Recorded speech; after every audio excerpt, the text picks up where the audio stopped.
পশ্চিমবঙ্গের বাঁকুড়ার গভীর অরণ্য, গভীর জঙ্গল।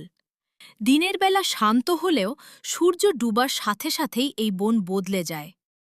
এখানকার বাতাসের গন্ধে মিশে থাকে কোনো প্রাচীন রহস্য, কোনো অমীমাংসিত ইতিহাস।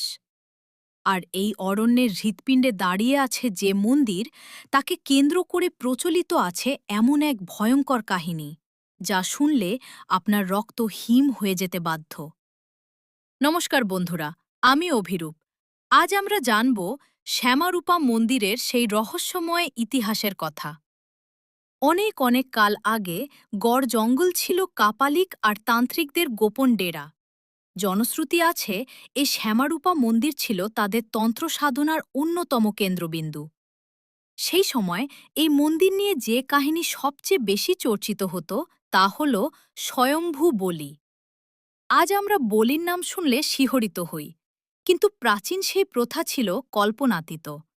স্থানীয়দের দাবি, দেবীর এমন এক জাগ্রত রূপ ছিল যে কাউকে বলির জন্য কোপ দেওয়ার প্রয়োজন পড়ত না। কিভাবে ঘটত সেই স্বয়ম্ভু বলি?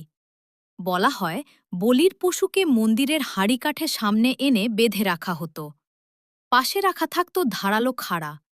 এরপর মন্দিরের ভারী দরজা বন্ধ করে দেওয়া হতো। চারদিকে তখন একগা ছমছমে নীরবতা। এরপর কিছুক্ষণ পর যখন মন্দিরের দরজা খোলা হতো, চোখের সামনে ভেসে উঠত এক বীভৎস দৃশ্য। পশুটি অলৌকিকভাবে বলি হয়ে পড়ে থাকত, আর চারপাশ ভেসে যেত তাজা রক্তে। কে করত সেই বলি? মানুষের হাত না, কি কোনো অশরীরী শক্তি? এই প্রশ্নের উত্তর আজও এক বিশাল ধোঁয়াশা। এই বীভৎসতার কথা ছড়িয়ে পড়েছিল বহুদূর পর্যন্ত। কথিত আছে, বিখ্যাত কবি জয়দেব যখন এই পথ দিয়ে যাচ্ছিলেন, তখন এই নৃশংস প্রথা দেখে তিনি বিচলিত হয়ে পড়েন। দেবীর নিষ্ঠুর এই রূপ দেখে তার হৃদয় ব্যথিত হয়। তিনি মন্দিরে দাঁড়িয়ে দেবীর কাছে আকুল প্রার্থনা জানান, যাতে এই রক্তক্ষয়ী প্রথা চিরতরে বন্ধ হয়ে যায়। অলৌকিকভাবে সেই প্রার্থনার পর থেকেই সেই ভয়ঙ্কর প্রথা চিরতরে বন্ধ হয়ে যায়।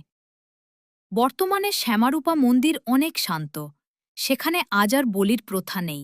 দেবীর পায়ে উৎসর্গ করা হয় কেবল ফল আর সবজি।